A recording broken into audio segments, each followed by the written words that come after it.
देख रहे हैं इस अभिमानी, इस उदंडी को विश्वामित्र कैसे मंद मंद मुस्कुरा रहा है, कैसे मेरा उपहास कर रहा है। ये जानता नहीं है उस परशुराम को जिसकी एक गर्जना से यह धरती कांप उठती है। सुनी है आपकी ऐसी आत्मा को कपा देने वाली अनेकों कथाएं सुनी है मैंने। भयभीत तो मैं कभी हुआ नहीं, परंतु प्रत्येक कथा का निष्कर्ष सदैव यही निकला कि इतना अनियंत्रित क्रोध, इतना अनैतिक अहंकार तो केवल एक राक्षस में हो सकता है। आश्चर्य है कि आप एक ऋषि हैं। जाइए महर्षि, मैं आपको केवल इसीलिए छोड़ रहा हूं क्योंकि ब्रह्म हत्या का पाप मुझे रघुवंश पर नहीं चाहिए।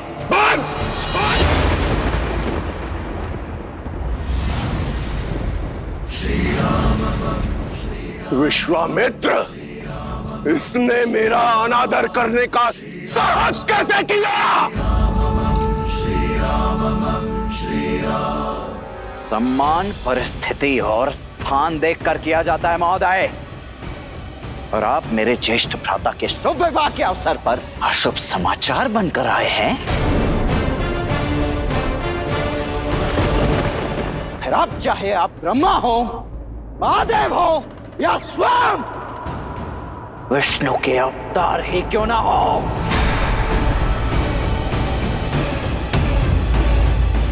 आपके समक्ष ये लक्ष्मण खड़ा है।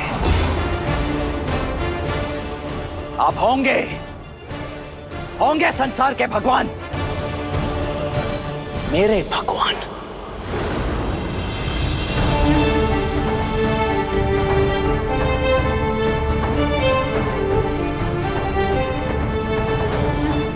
मेरे भैया प्रभु श्री राम ही हैं।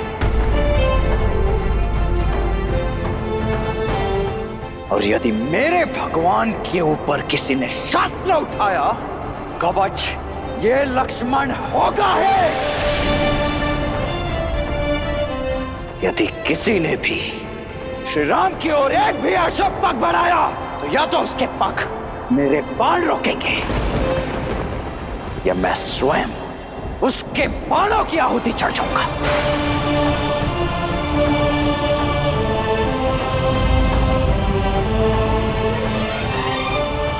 दशरथ पुत्र लक्ष्मण की, श्री रामचंद्र की, श्री रामचंद्र की, राम लक्ष्मण की, राम लक्ष्मण की।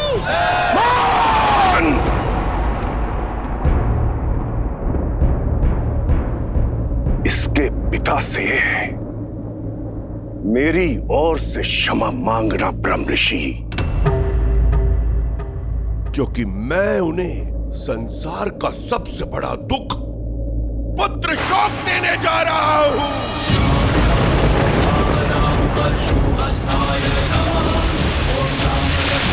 विद्महे महावीराय धीमहि तन्नो परशुराम प्रचोदयात्।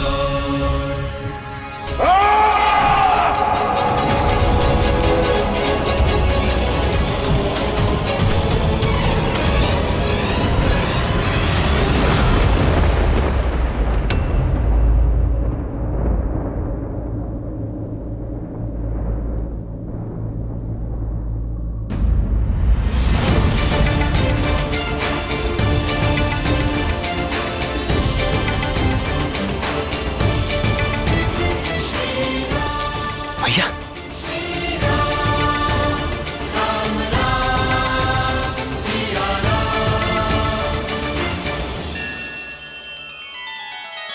श्री रामचंद्र कृपालु भजुमन हरण भव भय दारुणम। नव कंज लोचन कंज मुख कर कंज पद कंजारुणम। सिया राम, सिया राम, सिया राम, सिया राम। आदर्श और मर्यादा की है ये कथा महापावनम। काट मद श्री से मिला दे श्रीमद् रामायणम।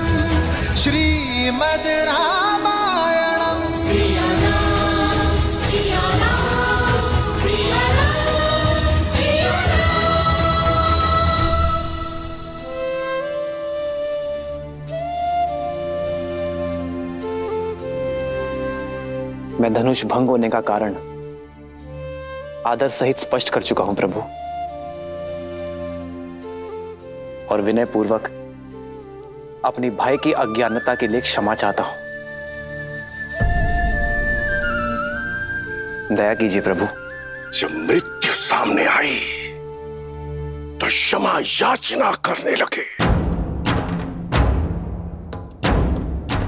कदाचित तुम्हें स्मरण नहीं है राम कि परशुराम की झोली में क्षमा नहीं है।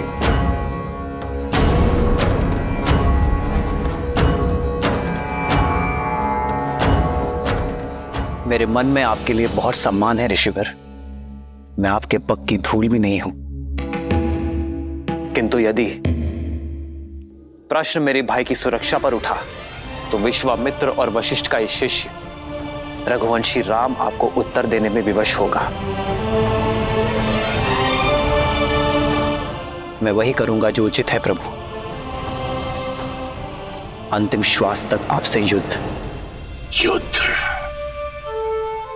वो भी मुझसे, परशुराम से।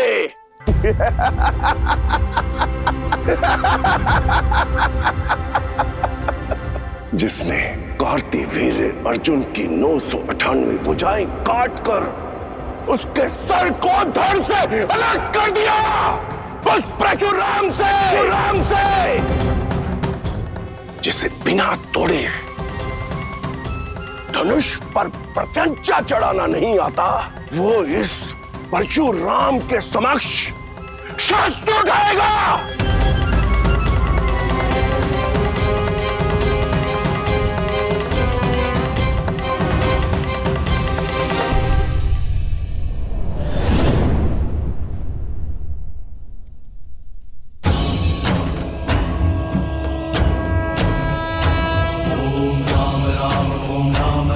परशुहस्ताय नमः। ओम जामदग्नाय विद्महे महावीराय धीमहि तन्नो परशुराम प्रचोदयात्।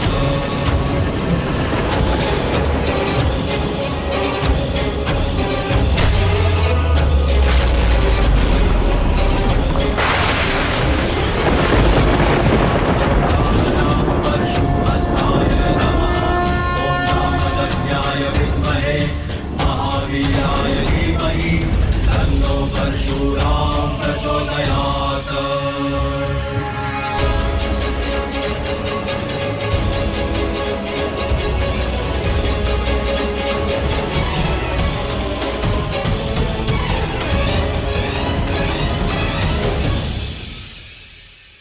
पिनाक को तोड़ने का मद रखने वाले बालक, ये श्री हरि नारायण का धनुष सारंग है। महादेव के धनुष को तो तुमने भूल से तोड़ दिया, अब इसे उठाओ और चढ़ाओ इस पर प्रत्यंचा।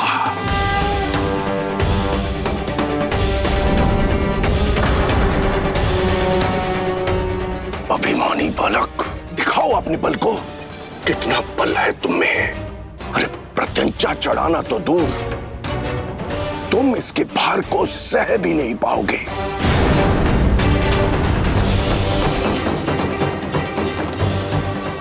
अरे चढ़ाओ प्रत्यंचा, ताकि सब देखें कि अयोध्या का बल इसके भार के नीचे कैसे कुचला गया।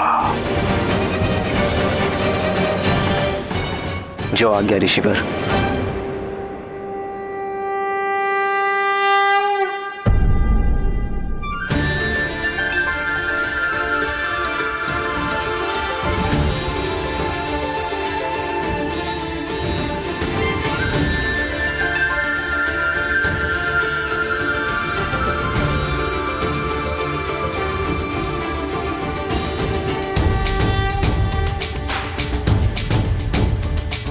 श्री राम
संस्कारियों को 21 बार इस धरा से मिटाने के बाद भी मैं अपने अंदर के अहंकार को नहीं मिटा पाया।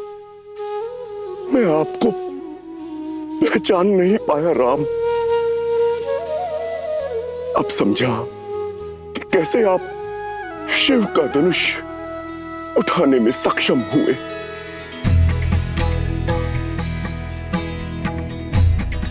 श्री रामचंद्र की जय। श्री रामचंद्र की जय। श्री रामचंद्र की जय। श्री रामचंद्र की जय। श्री रामचंद्र की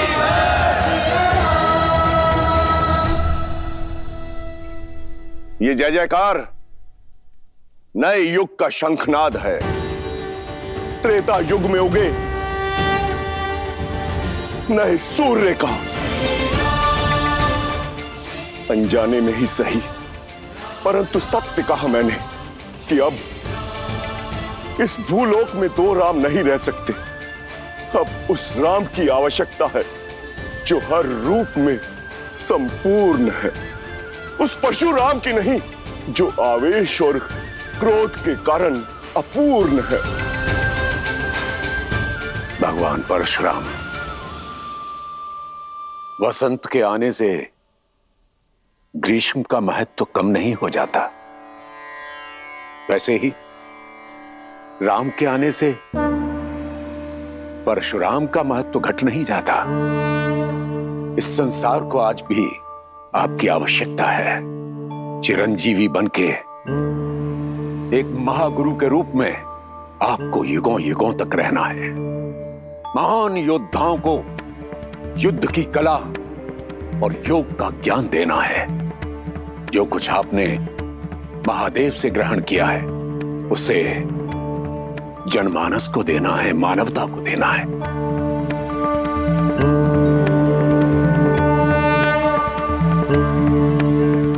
अब इस बाण का क्या करूं ऋषिवर, जो इस धनुष पे चढ़ाया है?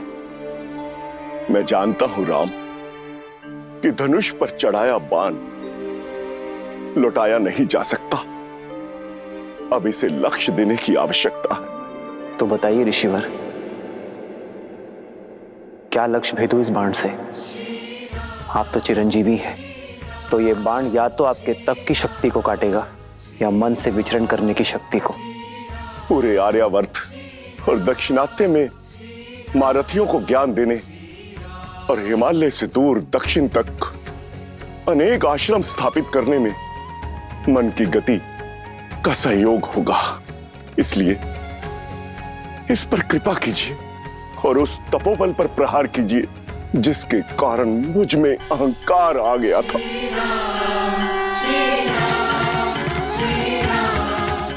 राम, इस बाण को पूर्व दिशा में छोड़िए ताकि मैं महेंद्र पर्वत पर जाकर पुनः तपस्या कर सकूं। समुद्र में डूबी वो भूमि पुनः प्राप्त कर सकूं जो वामन अवतार द्वारा असुर राजा महाबली को पाताल भेजते समय जल में समा गई थी। जाते जाते धर्म स्थापना और अधर्म के विनाश का दायित्व आपको सौंपकर मैं आपसे विदा लेता हूं राम, विदा लेता हूं। जो आज्ञा प्रभु।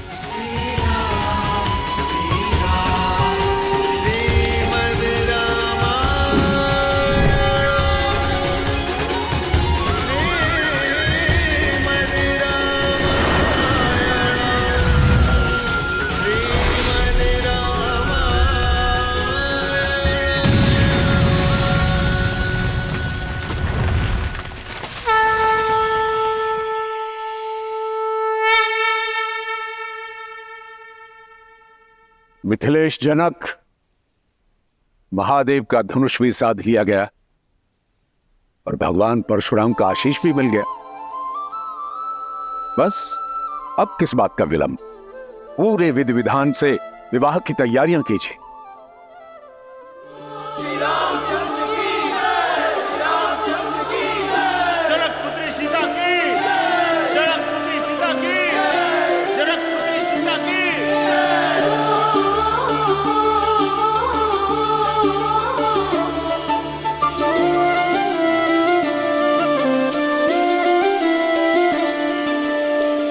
जन्म जन्म का है ये संगम, राम रतन सीता वैभव धन। एक है पौरुष एक समर्पण, एक है रूप तो दूजा दर्पण। राम है लोचन सीता दृष्टि, राम है बादल सीता वृष्टि। सिया राम सिया राम सिया राम, राम सिया राम सिया राम, राम सिया राम सिया राम सिया राम, राम सिया राम सिया राम। सीता को रखते हृदय रघुराई, पूरण राम को करने आई। सीता करती उनकी पूजा, राम से आसा प्रेम न दूजा। राम सिया राम सिया राम सिया राम, राम सिया राम सिया राम सिया राम सिया राम। मैं जनक नंदिनी सीता आपको अपने बार और स्वयं को आपकी अर्धांगिनी के रूप में स्वीकार करती हूँ। मैं जीवन के हर लाभ हानि, सुख दुख और धूप छांव में आपकी संगिनी बनकर रहूंगी। अब केवल मृत्यु ही मुझे आपसे अलग कर सकती है। जनकपुत्री सीता की, जनकपुत्री सीता की, जनकपुत्री सीता की, जनकपुत्री सीता की।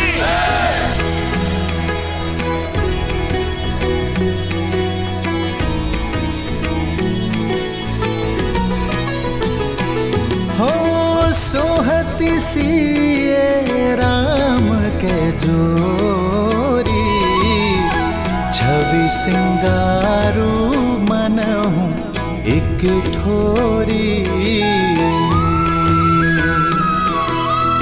सखी कहाही प्रभु पद गहु सीता, करती न चरण परस अति भीता। आपने मुझे अपना अर्धांग चुना है, अर्थात हम दोनों एक दूसरे को पूर्ण करेंगे। आज से मैं आप हूं और आप मैं, ना कोई छोटा ना कोई बड़ा, ना स्वामी ना सेवक। हर स्थान हर मान में हम दोनों समान होंगे।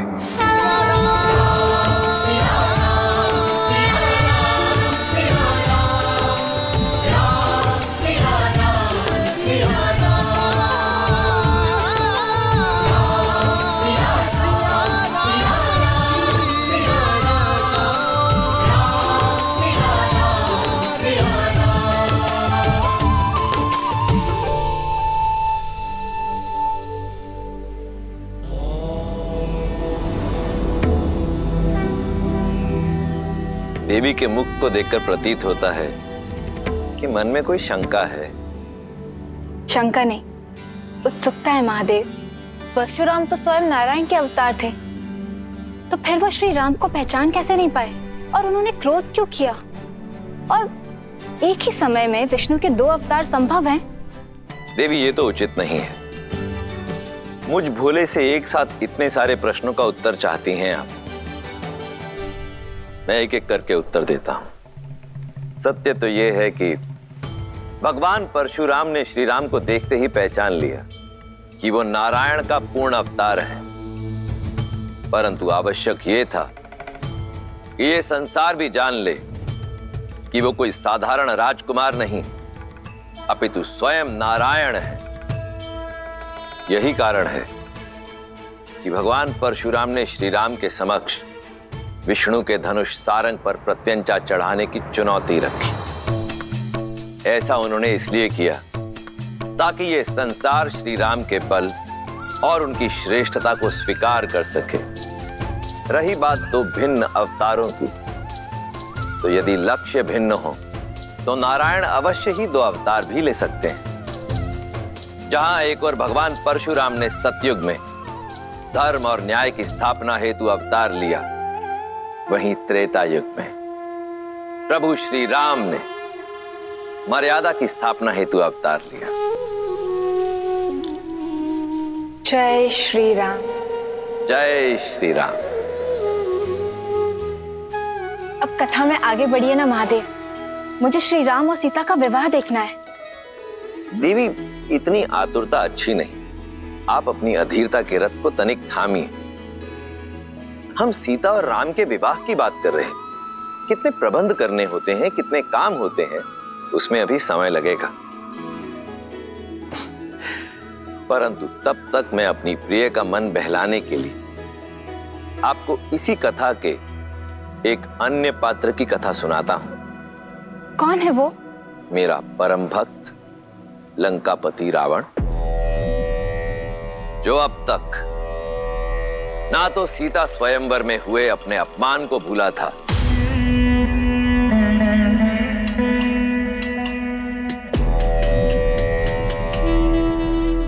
और ना ही भूला था देवी सीता के अप्रतिम सौंदर्य को।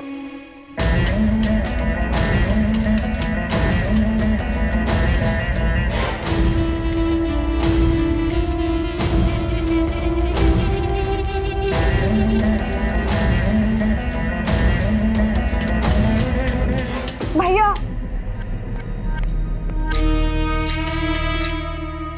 भैया वो विद्युत जीवा।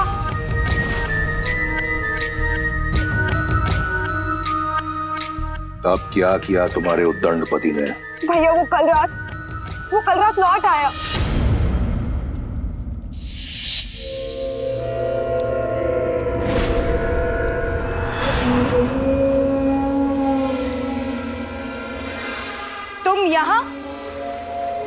तुम यहाँ क्या कर रहे हो विद्युत जीवा? क्या एक पति को अपनी पत्नी, एक पिता को अपने पुत्र के पास होने का कोई अधिकार नहीं है?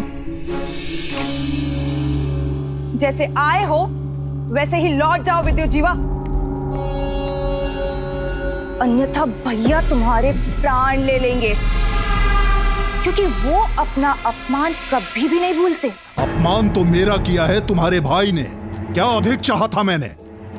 एक छोटा सा राज्य ना। राज भिक्षा में नहीं मांगे जाते विद्युत जीवा, बल्कि बल और साहस से अर्जित किए जाते हैं, जो तुम में बिल्कुल भी नहीं था। आज की बात करो सुपर्णखा।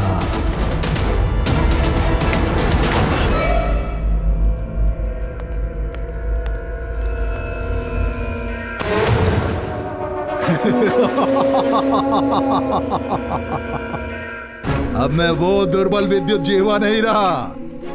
अब मेरे पास माया युद्ध का छल भी है और दैत्य काल के का बल भी।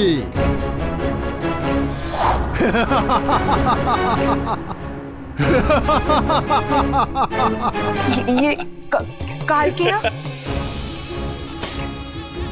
हाँ, काल के अस्त्र।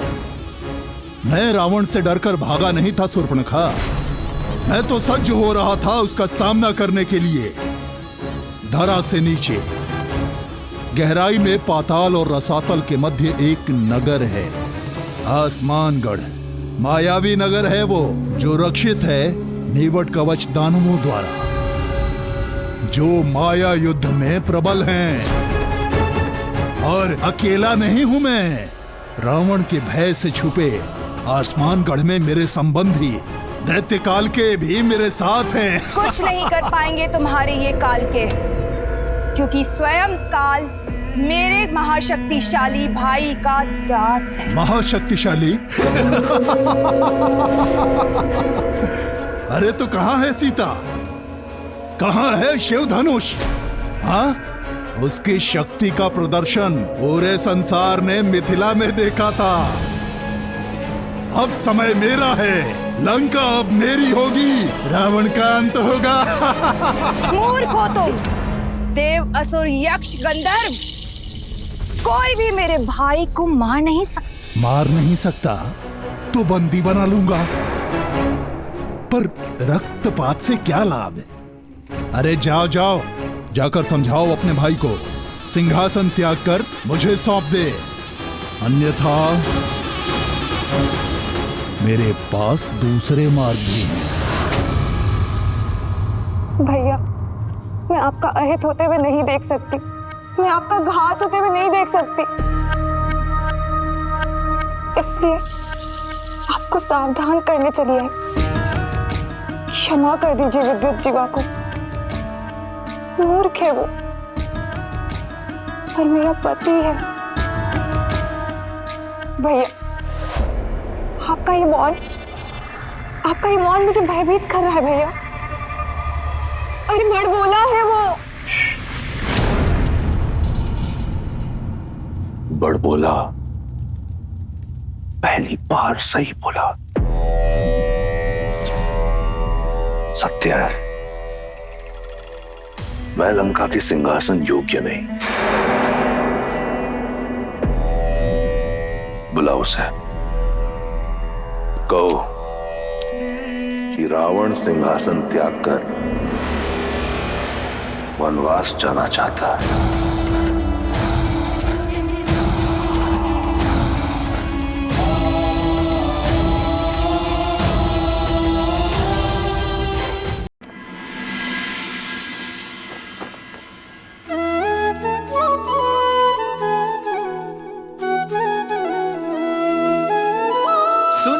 महिपति मुकुट मणि तुम सम धन्य न को, राम लखनु जिन्ह के तनय विश्व विभूषण दो।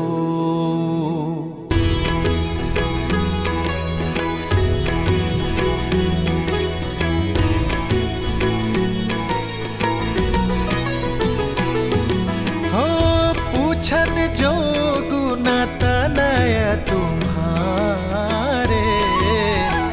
पुरुष सिंधति हूँ पुर उजियारे।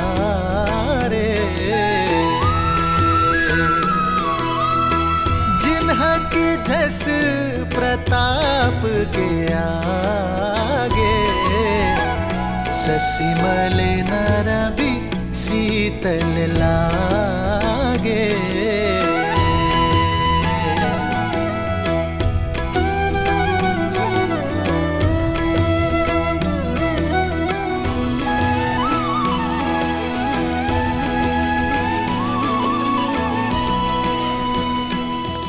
अयोध्या राज की जय हो।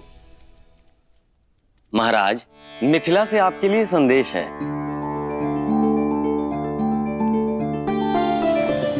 अयोध्यापति दशरथ को मिथिला नरेश जनक का प्रणाम।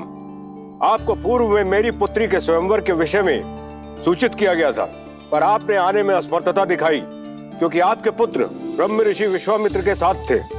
महादेव की कृपा और मां गौरी के आशीर्वाद से ब्रह्म ऋषि विश्वामित्र आपके पुत्र राम और लक्ष्मण को स्वतः स्वयंवर में ले आए, और जब संसार का कोई शूरवीर शिव धनुष की प्रत्यंचा न चढ़ा पाया, तो ब्रह्म ऋषि के आदेश से आपके सुपुत्र श्री राम ने चुनौती पूरी कर दिखाई।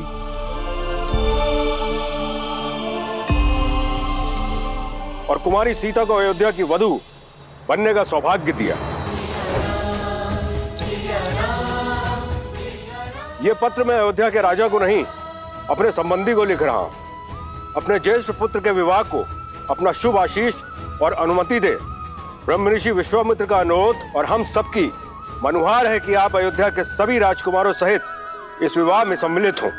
राजर्षि परिवार, जनक, मिथिला, निवेदक, आर्यावर्त।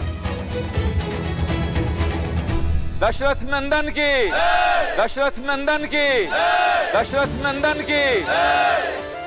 मेरे राम ने गर्व से मुझे शिखर पर बिठा दिया है। क्या कही सुमित्रा, कौशल्या, सुना तुमने?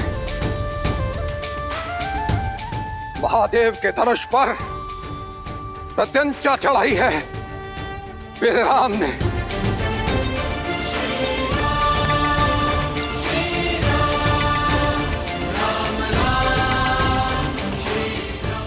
हमारे राम ने ये कार्य यदि कोई कर सकता था तो केवल हमारा राम। कदाचित मैं उसका ये शौर्य देख पाती, भरी सभा में उसे गले लगाकर उसे बधाई दे पाती। दीदी हमारा राम। सुमित्रा,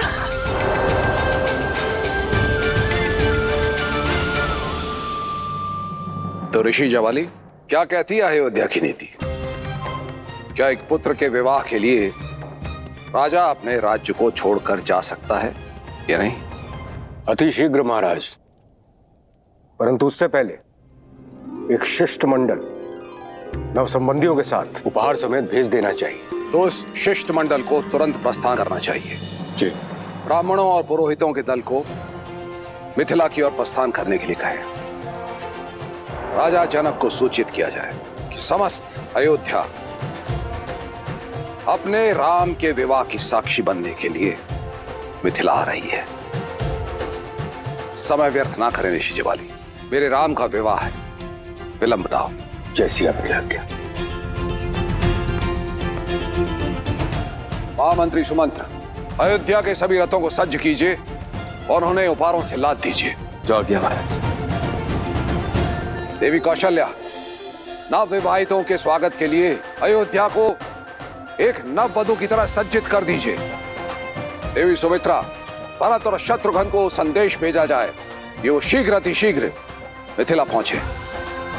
कैकेयी, उत्सव की घड़ी आ गई है, सभी प्रबंधों को देखो, कोई कमी नहीं रहनी चाहिए। मैं गुरुदेव वशिष्ठ से मिलकर आता हूं। ये विवाह उन्हीं के आशीर्वाद से होगा। जी महाराज, मेरे राम का विवाह है, मेरे राम का।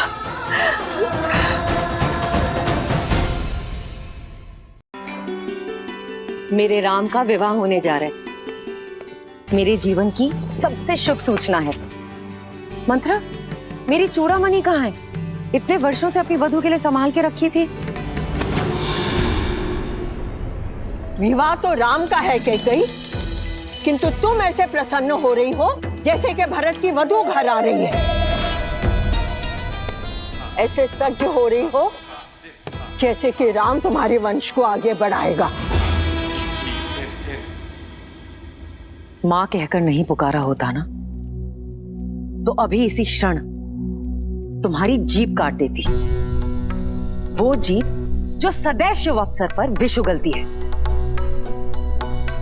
एक बात कान खोल के सुन लो मंत्रा, विवाह मेरे पुत्र राम का है, मेरे राम का। समझी तुम? जीभ क्या, गर्दन काट दो ना मेरी। सत्य तो नहीं बदलेगा, और तुम जब ठोकर खाओगी ना तब समझोगी। जब राम को जन्म देने वाली मां कौशल्या स्वयं इस विवाह में नहीं जा रही, तो रीतियों की बेड़ियों को तोड़कर महाराज दशरथ तुम्हें वहां कैसे ले जा सकते हैं? रीति तो स्त्रियों के युद्ध में जाने की भी नहीं है रघुवंश में। फिर भी वे मुझे लेकर गए ना, क्योंकि वे मुझसे प्रेम करते हैं। उनकी सबसे प्रिय पत्नी हूं मैं, राम की सबसे प्रिय मां। और फिर अगर वहां जाऊंगी तो भरत से भी भेंट कर लूंगी। अब तो मुझे बातों में मत उलझाओ, शीघ्र मेरी चूड़ामणि ढूंढो।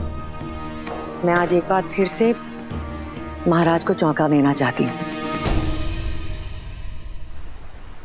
आपने सही कहा था गुरुवर।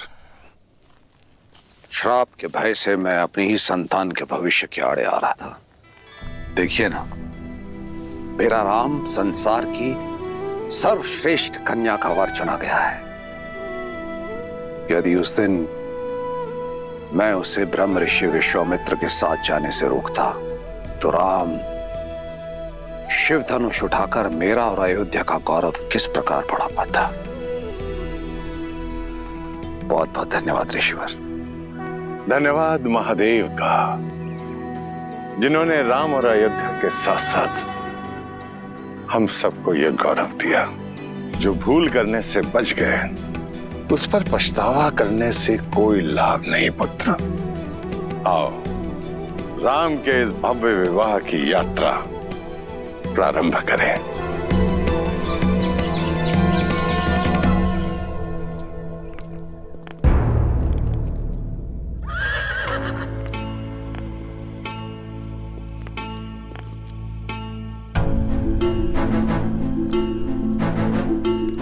महाराज, इतना विलंब क्यों कर रहे हैं? शीघ्र चलिए, जनक वहां हमारी प्रतीक्षा में है।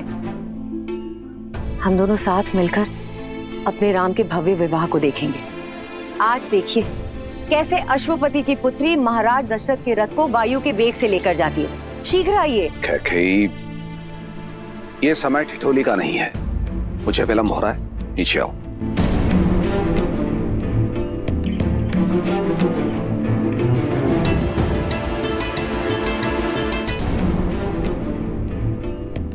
अच्छा, तो अब महाराज रीति नीति की दुहाई देकर मुझे रोकने का प्रयास करेंगे। कोई भी रीति या नीति मुझे अपने राम के विवाह में जाने से नहीं रोक सकती महाराज। कौशल्या और सुमित्रा भी राम की मां है, किंतु वो भी तो नहीं जा रही। और फिर परिस्थितियां भी अनुकूल नहीं है। राम के द्वारा धनुष को भंग करने के कारण बहुत से राजाओं के स्वप्न भंग हुए हैं और ईर्ष्या में वो मिथिला और अयोध्या के शत्रु बन बैठे हैं। इसी कारणवश यदि मार्ग में कोई अनहोनी हो गई तो तब तो मेरा जाना और आवश्यक है महाराज, आपकी रक्षा करने के लिए। कैकेयी, मैं अपनी नहीं अयोध्या की बात कर रहा हूं। ना ही तो कोई मेरा पुत्र है और ना ही कोई मंत्री, हो तो केवल तुम। सुमित्रा और कौशल्या परिवार को संभाल सकती हैं, किंतु सुरक्षा की दृष्टि से सबसे श्रेष्ठ तो तुम ही हो कैकेयी। किंतु मेरे राम का विवाह है महाराज, ये अवसर मुझसे मत छीनिए। मैं अपने राम को फेरे लेते हुए देखना चाहती हूँ। कैकेयी, धर्म पत्नी हो, धर्म संकट में मत डालो।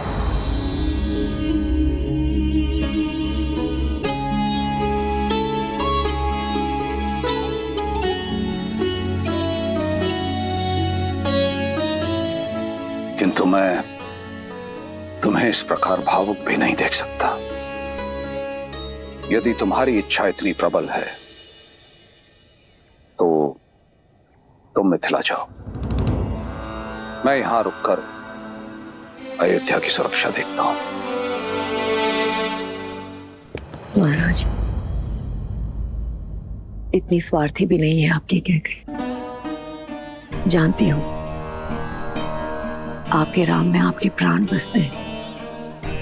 उसका विवाह देखना आपका सबसे बड़ा स्वप्न है। ये स्वप्न कैसे छीन लूं आपसे? वैसे भी मेरा मन आपसे थोड़ा अधिक कठोर है, ये पीड़ा सह लेगा। आप जाएं महाराज, अपने पुत्र के विवाह का आनंद उठाएं।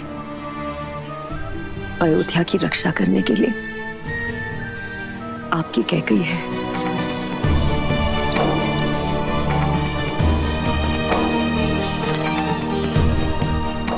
और महाराज, मुझे तो वैसे भी यहां रहकर राम और वधू सीता के स्वागत के प्रबंध करने हैं।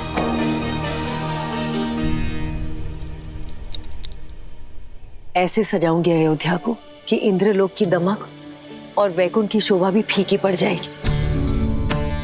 प्रिय कैकेयी, ये मेरा वचन है, अगली बार कोई बाधा नहीं होगी। हमारे पुत्र भरत के विवाह में उसकी माता अवश्य उपस्थित होगी और वो हर रीति में सम्मिलित होंगी। आप राम और सीता को मेरा प्रेम दीजिएगा। आप जाए महाराज, विदा।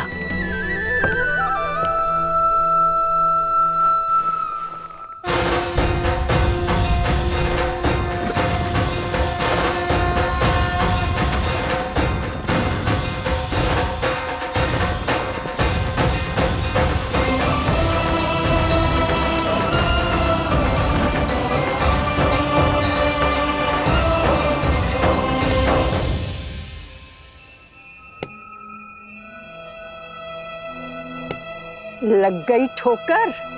अब तो समझ लो, तुम ही हो जो राम नाम की रट लगाए फिरती हो। अपने पति के युद्ध में रथ में उंगली फंसाए फिरती हो, किंतु तुम ये नहीं जानती कैकई कि महाराज दशरथ के हृदय में केवल उनका ज्येष्ठ पुत्र ही बसता है, और वो है राम।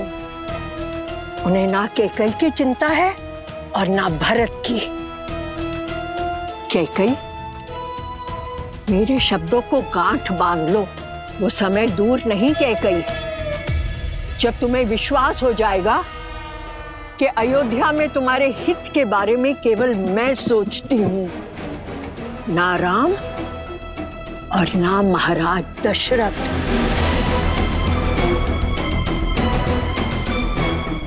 तुम्हें मौन रहने का आदेश दिया था ना, तो मौन रहो। सभी कार्यकारियों को सभा में आने का आदेश दिया जाए। स्वागत के प्रबंध निश्चित करने हैं। अयोध्या का भविष्य मेरा राम लौट कर आ रहा है।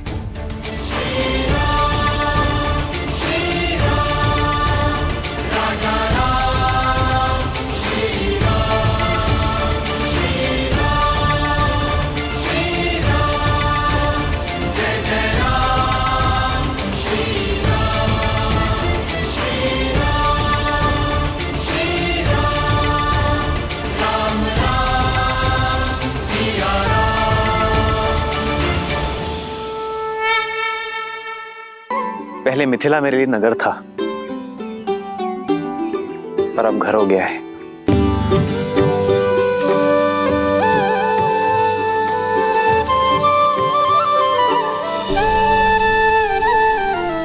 मैं मां गौरी को धन्यवाद कहकर आता हूं लक्ष्मण। देवी सीता को पहली बार यही देखा था। जी भैया।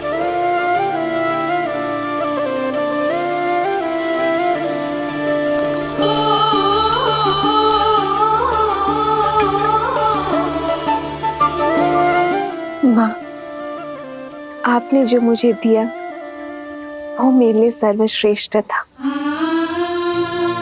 वो दिया जो मेरे मन में था। आपको मन से धन्यवाद करने आई हूँ माँ। ये आपके आशीष का प्रताप है कि स्वयंवर में एक पल के लिए भी निराश नहीं हुई मैं। धन्यवाद माँ। माँ का आशीष दोनों पर है, तो धन्यवाद देने एक ही क्यों आए?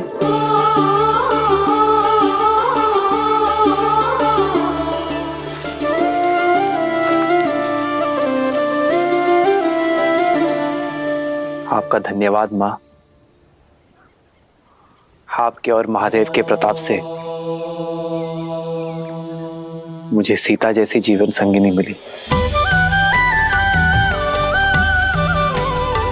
सिया राम, सिया राम, सिया राम, सिया राम, सिया राम, सिया राम, सिया राम, सिया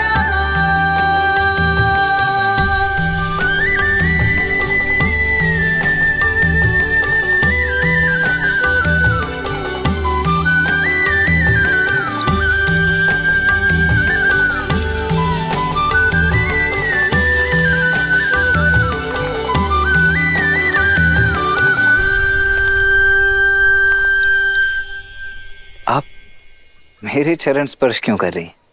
देखिए, मैं वो नहीं हूं जो आप समझ रही हैं। वो तो मेरे ज्येष्ठ भैया राम हैं जिन्होंने धनुष उठाया था। मैं तो उनका अनुज लक्ष्मण हूं। किसने कहा मैं आपके चरण स्पर्श कर रही हूँ? एक स्त्री केवल 3 लोगों के चरण स्पर्श करती है, अपने पिता के, अपने गुरु के और अपने पति के। और आप इनमें से कोई नहीं है, तो मैं आपके चरण क्यों स्पर्श करूंगी? वो तो मैं ये पुष्प उठा रही थी जो मेरी सीता दीदी को बहुत प्रिय है, और मुझे भी। क्षमा कीजिए, वो देवी ऐसे भूमि में पड़े हुए पुष्प किसी को भेंट नहीं करने चाहिए। परंतु आप निराश मत होइए, मैं एक क्षण।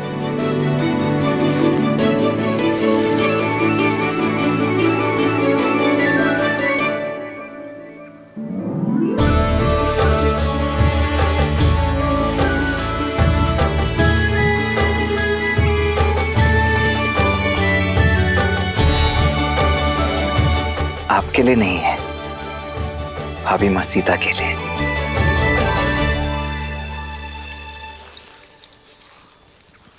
एक बात पूछ।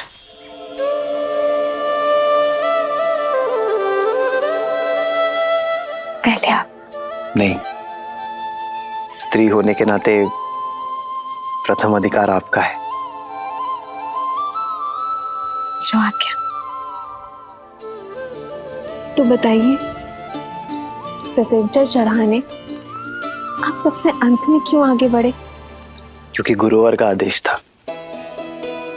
पर जब कोई प्रत्यंचा नहीं चढ़ा पा रहा था तो मैंने आपके नेत्रों में चिंता नहीं देखी। क्योंकि माँ गौरी का आशीर्वाद था कि मुझे मेरे मन के ही स्वामी मिलेंगे। वरमाला के समय आपके नेत्रों में एक भाव था, जैसे आप जानती थी कि वरन हमारा ही होगा। क्योंकि आपकी विनम्रता और करुणा का संदेश आपकी मिथिला आने से पूर्व महादेव का संकेत बनकर पहुंच चुका था। यदि गुरुवर हमें मिथिला ना लेकर आते तो लाना पड़ता, क्योंकि भले ही वो ब्रह्म ऋषि है, पर महादेव के चयन और गौरी माँ के आशीर्वाद के आदेश के परे नहीं। बिना मुझे जाने मुझ पे इतना विश्वास? भूमि से उपजूं आर्य, एक झलक से समझ जाती हूँ कि किसके हृदय की भूमि में विश्वास का पौधा उपजेगा। महाबली लंकेश ने जब प्रयास किया था उस समय भी भय नहीं लगा आपको? नहीं, क्योंकि 8 वर्ष की आयु में मैंने वो धनुष उठा लिया था। भली भांति जानती थी कि उस धनुष को कोई बाहुबल से नहीं उठा सकता। पर उस राक्षस की आंखों में मैंने अपमान की लज्जा देखी, हार की खींच देखी। उसकी आंखों में मैंने अपने लिए एक कुलसित चाह देखी। क्या देवी उससे चिंतित है? अब नहीं, क्योंकि आप मेरे साथ हैं। विश्वास है कि जब तक आप मेरे साथ हैं कोई मेरा नष्ट नहीं कर सकता। आपका ये विश्वास इस राम को और दृढ़ बना रहा है देवी। मैं धन्य हुआ कि मुझे जीवन संगिनी नहीं, जीवन दर्शिनी मिली है।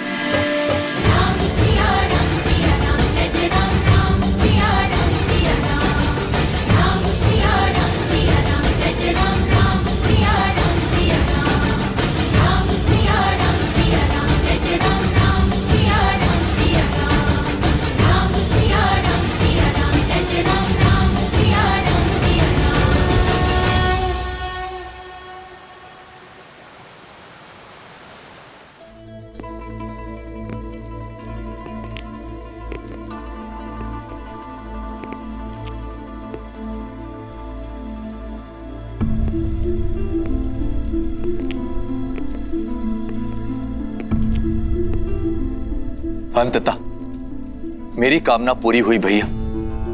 भगवान विष्णु की कृपा से आप सद्मार्ग की ओर बढ़ रहे हैं। अपने पापों के प्रायश्चित के लिए आपने जो संन्यास का निर्णय लिया है वो अति उत्तम है भैया। दुख तो केवल इस बात का है कि बहुत देर कर दी मैंने। कदाचित तुम्हारी बात पहले मान ली होती तो आज मेरे महादेव मुझसे रुष्ट ना होते। लंका को अब तुम जैसे सदाचारी राजा की आवश्यकता है। न्याय प्रियता से राज करना। भैया, यदि राज्य करना होता तो ब्रह्मदेव से संपूर्ण सृष्टि का राज्य मांग लेता, किंतु मुझे विष्णु भक्ति रहने दीजिए। और ये राज्य संभालने के लिए तो आपका महाप्रतापी पुत्र मेघनाथ है ना।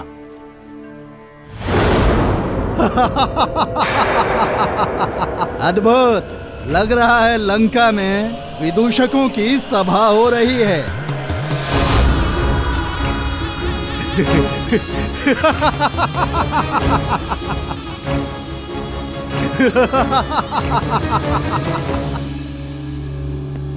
मुझे तो लगा था कि सिंहासन त्यागने की बात बोलकर इस भोली भाली शूर्पणखा को मूर्ख बनाया है, पर सत्य मेरे सामने है।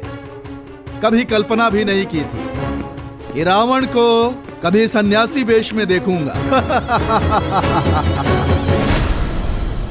केवल वस्त्रों से नहीं, आत्मा से भी मैं संन्यास स्वीकार कर चुका हूं विद्युजीवा।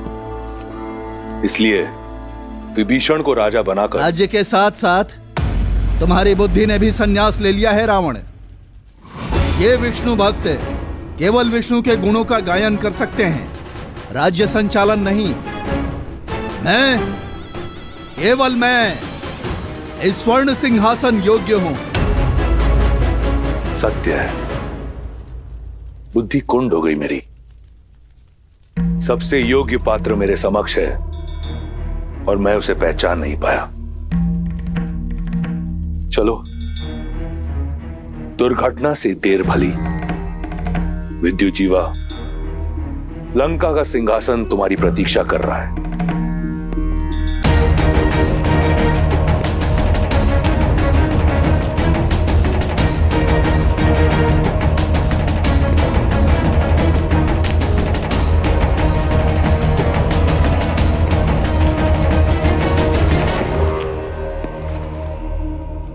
तुम मेरे साथ छल तो नहीं कर रहे ना रावण? एक सन्यासी पर ऐसा लांछन मेरे बहनोई।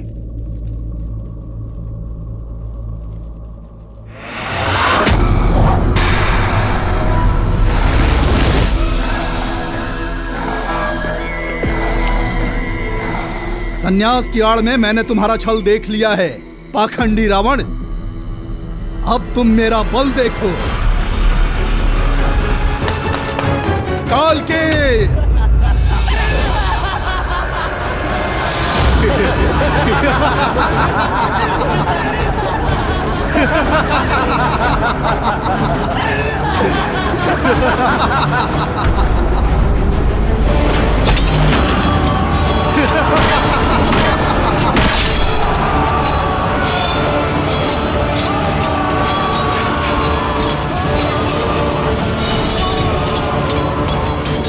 बंदी बना लो इसे।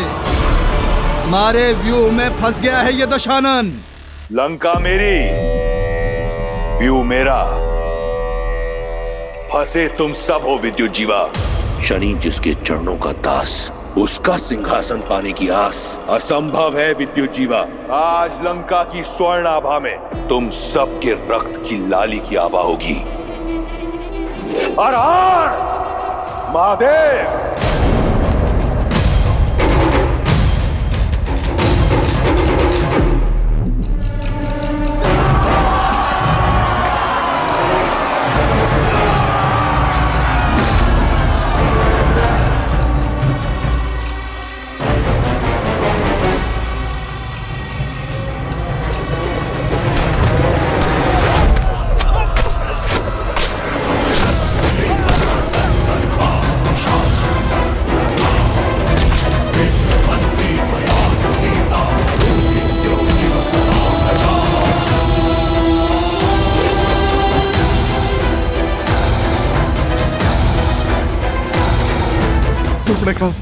सुर्पणखा मुझे बचा लो, मुझे बचा लो सुर्पणखा, बचा लो मुझे अपने भाई से।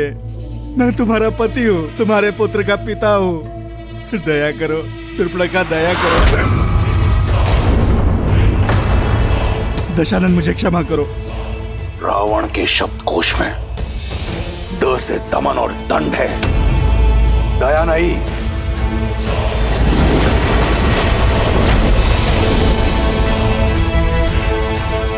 क्षमा दशानन, क्षमा कीजिए दशानन, ये केवल एक उपहास था।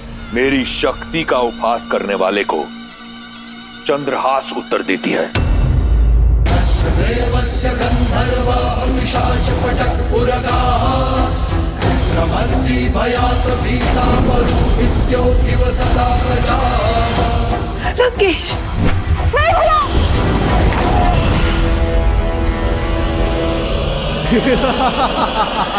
मुट्ठी भर दैत्य कालकेयों को मारकर स्वयं को सर्वशक्तिशाली समझ रहे हो मूर्ख दशानन। माया युद्ध के महारथी विद्युत जीवा से नहीं जीत सकते। अब तुम अपनी माया से जब चाहे पाताल लोक जाकर अनगिनत मायावी कालकेयों को ला सकता हूँ मैं। राक्षसों की रक्षा के लिए वयम रक्षम का नारा भूल जा, अपनी रक्षा की सोच।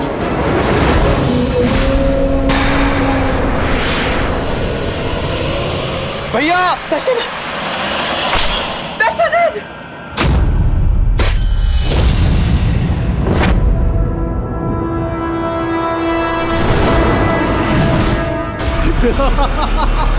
और शूर्पणखा, तुमने अपने पति से घात किया है, अपने पति को मरवाने की चेष्टा की, किंतु मैं अपना वचन अवश्य निभाऊंगा। तुम्हारे भाई को मारकर तुम्हें बनाऊंगा लंका की पटरानी। मैं चला पाताल लोक। पाताल में छुपो या रसातल में, तुम मुझसे बच नहीं पाओगे विद्युत जीवा। 10 लोगों के इस स्वामी का 11वां लक्ष्य होगा पाताल लोक। वहां जहां कहीं भी होगे तुम्हें ढूंढ कर निकालूंगा और फिर धीरे धीरे तुम्हारे प्राण हर लूंगा।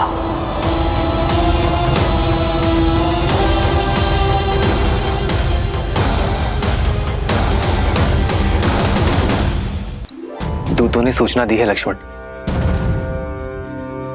पिताश्री किसी भी क्षण आते ही होंगे। हमें देखकर पिताश्री कितने भावुक हो जाएंगे ना भैया। देखिए कदाचित पिताश्री आ गए।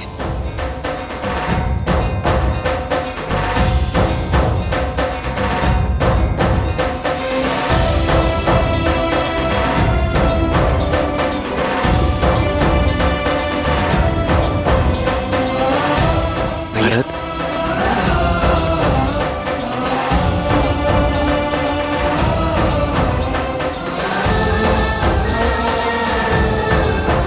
भरत,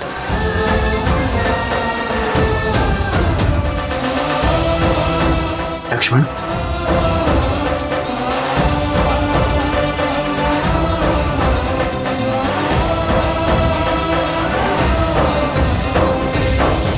भरत, इतना शीघ्र? सूचना मिलते ही प्रतीक्षा ना कर सका भैया मैं। रात्रि विश्राम किए बिना ही आपसे भेंट करने चला आया। आप नहीं जानते भैया कि मेरा मन कितना गर्वित हुआ है ताड़का और मां अहिल्या की मोक्ष गाथाएं सुनकर। और अब अपने राम भैया के विवाह को देखकर हर्षित होऊंगा मैं।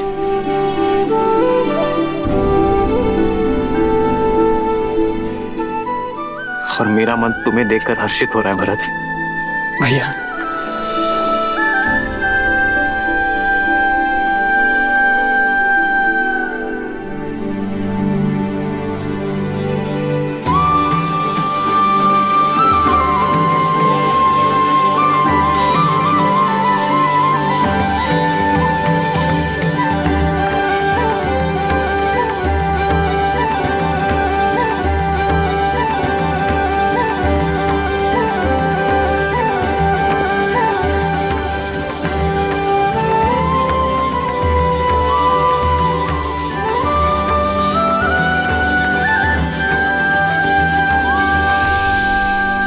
श्री राम और देवी सीता के विवाह की पावन बेला निकट आ गई है।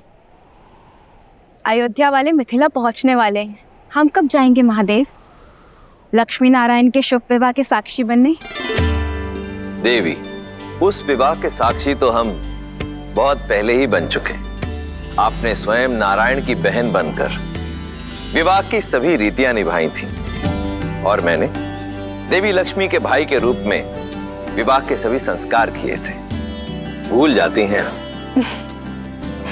कुछ नहीं भूली हूं मैं, पर वो वैकुंठ था, विवाह देवों का था। यहाँ पृथ्वी लोक में नर रूप में हो रहे इस दिव्य विवाह की छटा ही कुछ और होगी। मैं कुछ नहीं जानती, मुझे मिथिला जाना है बस। और मुझे भी।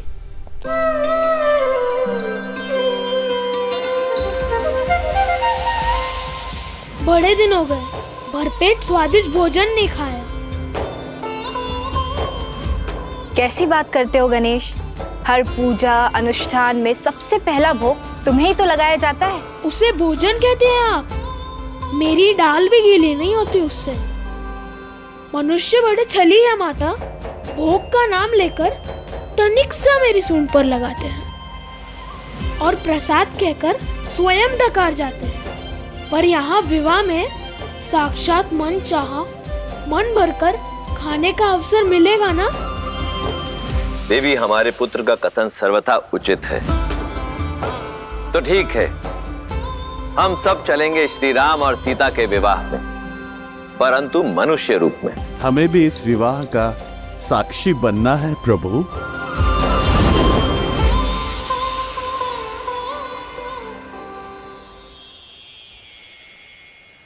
आप सभी नारायण का परिवार है, तो इस विवाह में आपको कैसे भूला जा सकता है? हम सभी जाएंगे राम और सीता के शुभ विवाह के साक्षी बनने। जय श्री राम। जय श्री राम। जय श्री राम। सिया राम, सिया राम, सिया राम। मेरा फूट जाएगा और मेरा भोग छूट जाएगा। अब वेश परिवर्तन करें।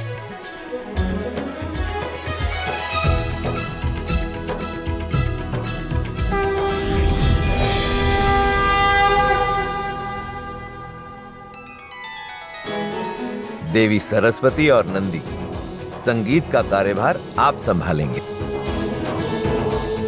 मैं वायुदेव, मैं विवाह का पंडाल बनाऊंगा।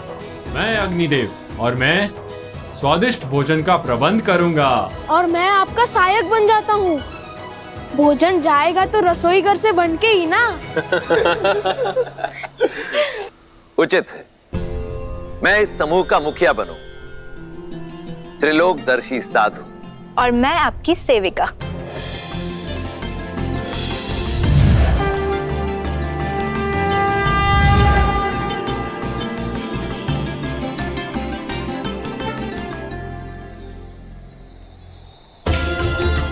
चलिए, प्रस्थान करने का समय हो गया।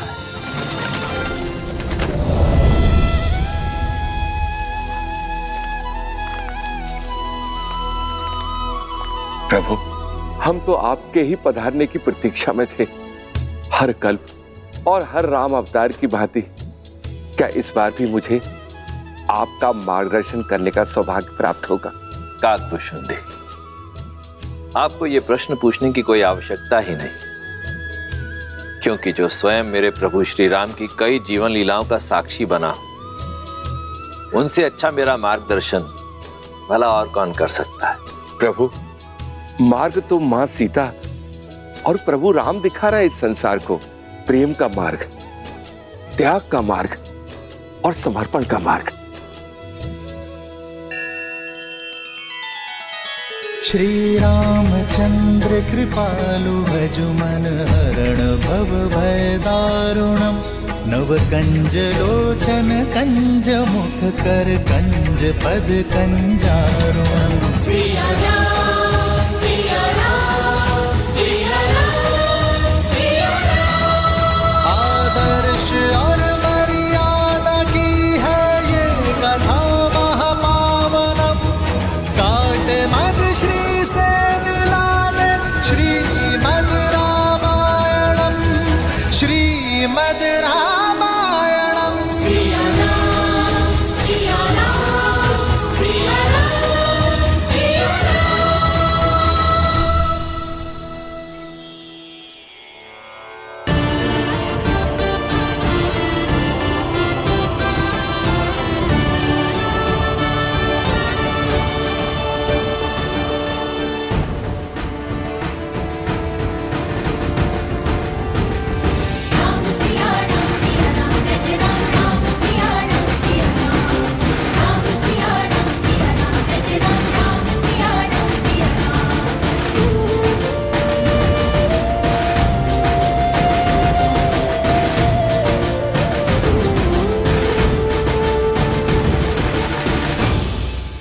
अयोध्यापति महाराज दशरथ, यह है मेरी पुत्री सीता।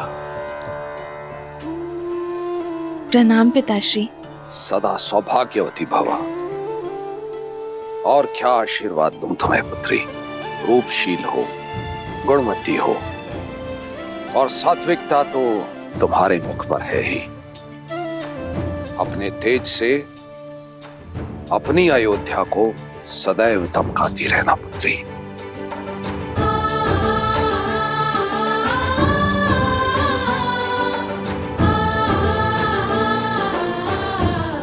राम, तुमने गुरुओं से सीखी सारी योग्यता लगा दी है इस चैन में। राजी,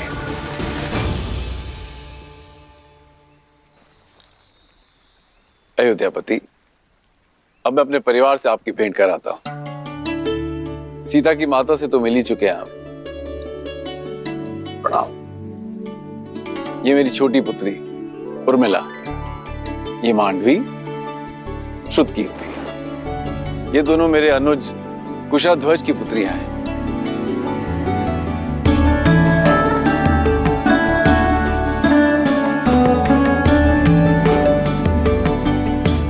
महाराज, यदि आपको कोई आपत्ति ना हो तो क्या मैं आपसे एक प्रश्न पूछ सकता हूं? आचार्य, आप श्री राम के गुरु हैं, आपको अनुमति की आवश्यकता नहीं है। पूछिए, क्या पूछना चाहते हैं आप? महाराज, आपके कुल की पुत्रियां अनुपम तेज युक्त है, किंतु आपको कभी पुत्र प्राप्ति की इच्छा नहीं है?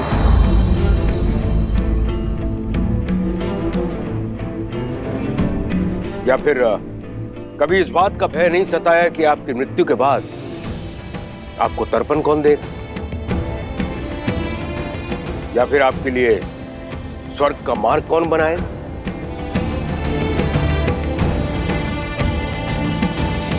क्षमा चाहता हूं ऋषिवर, किंतु मैंने वेद, उपनिषद, स्मृतियों का गहन अध्ययन किया, किंतु कहीं भी ऐसा कोई उल्लेख नहीं है कि पुत्रियों का मान, उनका पद, उनके अधिकार किसी भी रूप में पुत्रों से कम या नीचे होते हैं। न मान में, न पद में, न ही अधिकार में। मेरी पुत्री सीता ने केवल मुझे ही नहीं अपितु मिथिला को भी एक नया जीवन दिया। बंजर भूमि में अमृत की बूंद बनकर उभरी मेरी पुत्री सीता। जिस पुत्री ने मिथिला को नरक से बचाया, उस पुत्री के होते मुझे स्वर्ग की क्या चिंता ऋषिवर। और सत्य तो यह है, सीता के जन्म के बाद मैंने मृत्यु और मृत्यु के बाद की चिंता करना बंद कर दिया है। अद्भुत, अद्भुत मिथिला नरेश। आज मुझे मेरे एक और प्रश्न का उत्तर मिल गया। किंतु महाराज, मैं ठहरा नास्तिक, और लोगों का यह मानना है कि मुक्ति जो है पुत्र प्राप्ति के बाद ही होती है। कदाचित मेरे मुक्ति के मार्ग के लिए ही महादेव ने मुझे एक योग्य पुत्र दे दिया है, मेरा जमाता राम।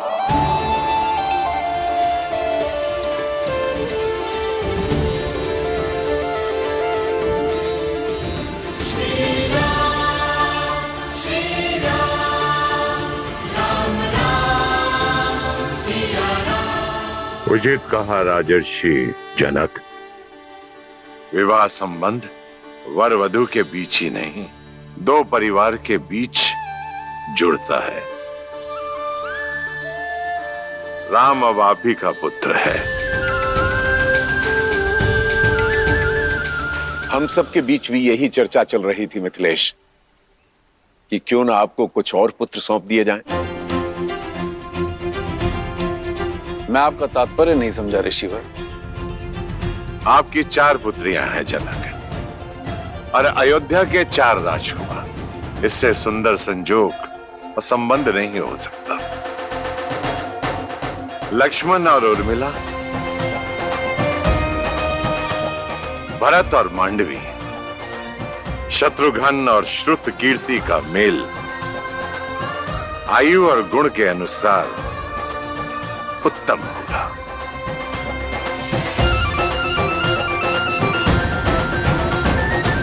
आपका क्या विचार है इस विषय में अयोध्यापति? ऋषिवर, इससे बड़ा सौभाग्य तो हो ही नहीं सकता, किंतु इसमें मिथिलापति का मत जानना भी अति आवश्यक है। मेरे कुल की चारों पुत्रियां सूर्य वंश के आंगन में जाएं, इससे बड़ा सौभाग्य मेरे लिए और क्या हो सकता है अयोध्यापति।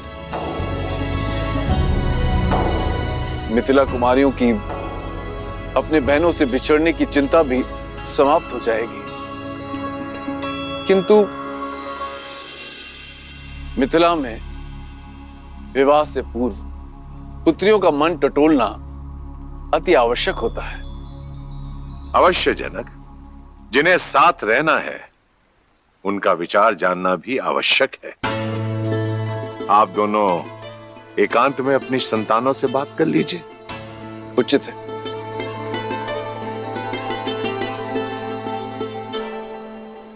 बोलो अनुज, प्रसन्न हो?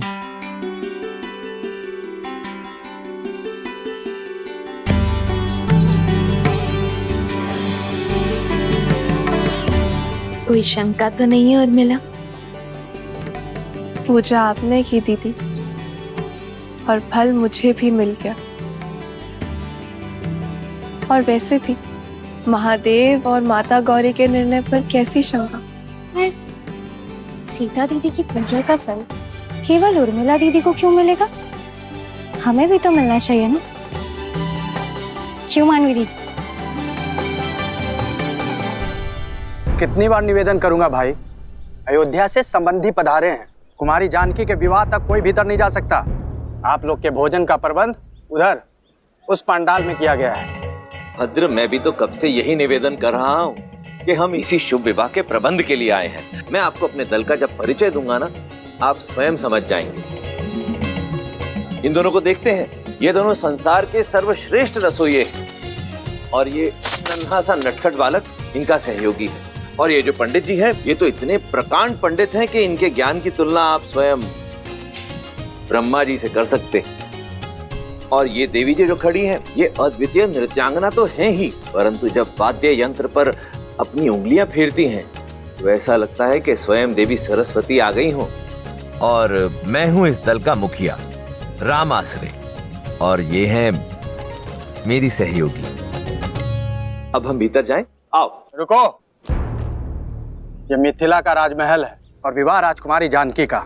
महाराज ने सभी प्रबंध सज किए हुए हैं, आपकी कोई आवश्यकता नहीं है। और हाँ, भोजन करना है तो आप लोग उधर जा सकते हैं। भोजन नहीं, हमें तो प्रबंध देखने जाने दीजिए। जाओ।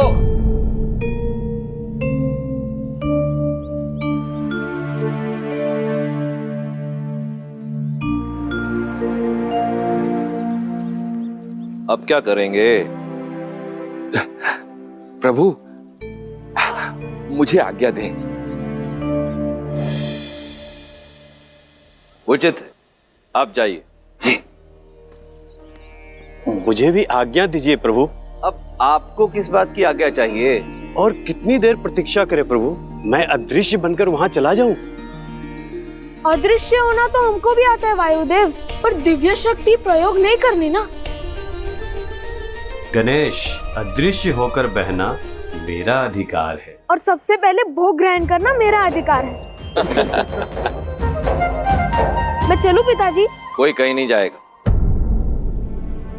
सब यहीं प्रतीक्षा करेंगे। मैं कुछ सोचता हूँ। जो भी सोचना है शीघ्रता से सोचिए, भूख से मेरा पेट दर्द कर रहा है। मेरा भी भूख के मारे जान जा रही है।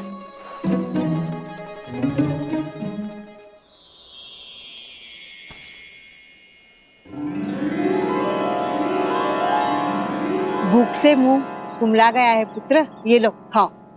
इस पे मेरा अधिकार। अरे तुम तो और भी ज्यादा भूखे लग रहे हो। लो ये पूरी टोकरी तुम ही रख लो। ये टोकरी का मैं क्या करूंगा माता? मुझे तो केवल ये रसीले फल चाहिए।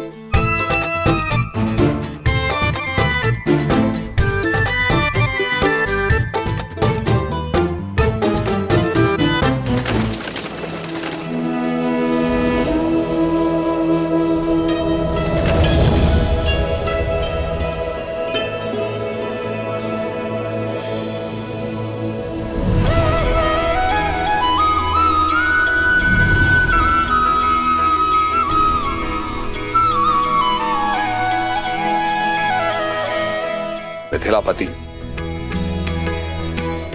मेरे चारों पुत्र विवाह के लिए सज्ज हैं राजऋषि। मेरी पुत्रियां भी महाराज।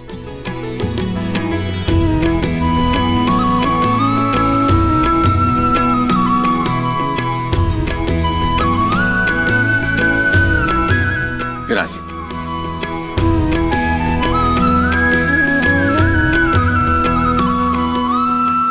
तो राजगुरु सतानंद, आज्ञा गुरुजी।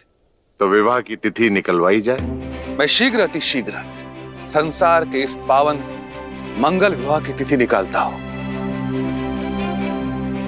रुको सदानंद,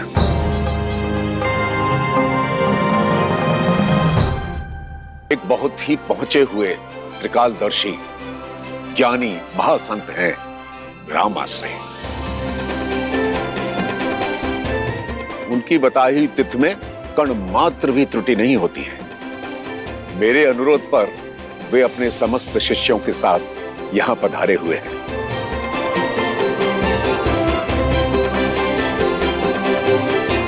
मैं देख सकता हूं वो अपनी साथियों के साथ महल के द्वार पर प्रवेश कर चुके हैं।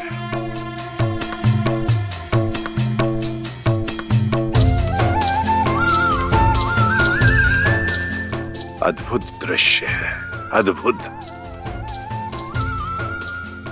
राम के विवाह की तिथि राम आश्रय निश्चित करेंगे। राम, जाओ जाकर उन्हें ससम्मान अंदर ले आओ। जी आचार्य। पुत्री सीता, उनके साथ उनकी एक सेविका और कुछ साथी भी हैं। उनका तुम स्वागत करो, मंगलमय होगा। जो आगे।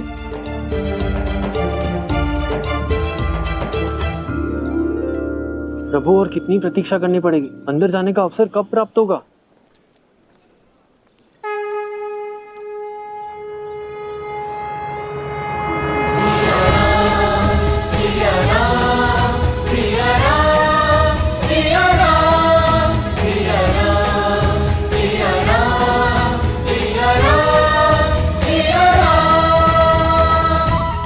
हम सबकी प्रतीक्षा समाप्त,